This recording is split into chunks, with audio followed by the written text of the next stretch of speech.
Hello, my name is Jason Murray and I'm an architecture consulting engineer with Cisco Systems.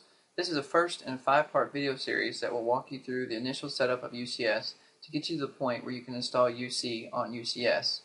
In this video, I'm going to go through the setup of the fabric interconnects. So let's get started. This is what you see when you first console into a brand new fabric interconnect. You're given two options here, console or GUI. This is asking from where would you like to run setup. If you choose GUI, it's going to try and get a DHCP address, and if successful, you can open up a web browser and connect to it. In my opinion, you're already connected to the console, so why add an extra step? So what I'm going to do here is choose console.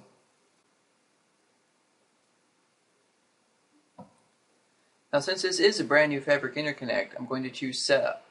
If you had a backup you had saved from a previous configuration, you could choose restore to use that.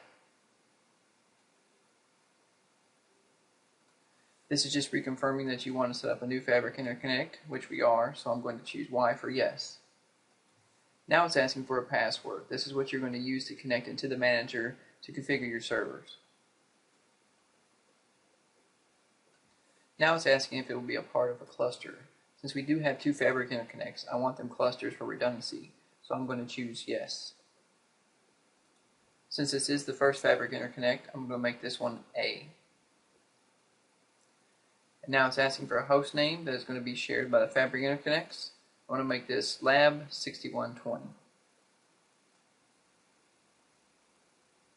Next, you're going to set an IP address on this fabric interconnect so you can manage it.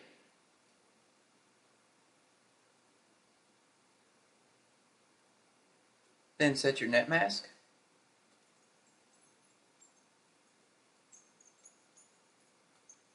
And now your gateway address.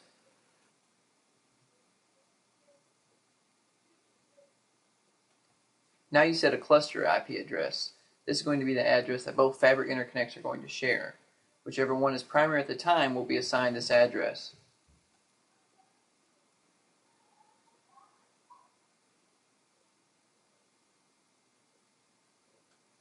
And now I'm given the option to set a DNS server. I'm going to choose no. I'm going to choose no on setting a default domain name. And the setup of this fabric interconnect is complete. Now I just need to apply and save my changes by typing yes. It just takes a few moments to save, and now it's complete. Now I'm given a login prompt, so I'm going to log in to verify everything took.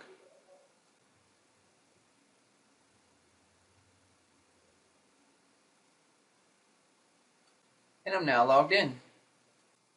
So now what I'm going to do is bring up my console to Fabric Interconnect B and configure it. As you can see, I'm given the same option as before, console or GUI. Again, I'm going to go with console. Now since I have the L1 and L2 cables connected up, this Fabric Interconnect sees the other and is asking if I want to add it to the cluster. I do, so I'm going to go ahead and choose yes. Now it's asking for the password I set up on A so I can grab some information, so I'm going to put that in. It's connecting and retrieving the information on A and displays that information. Now I need to set up an IP for management of this particular fabric interconnect.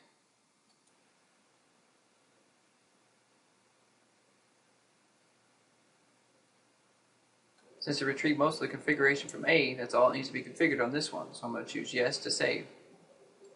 It takes a few moments to save, and that's it. I'll log on again to verify.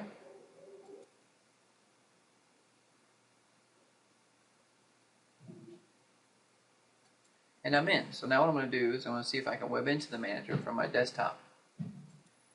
Now I'm going to open up my web browser.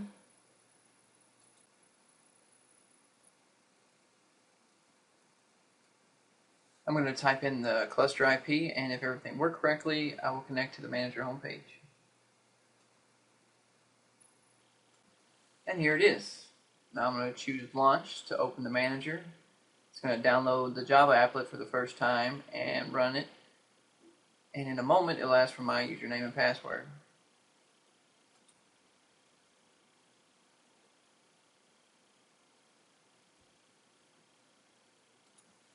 I'll type in my username and password that I configured in the setup.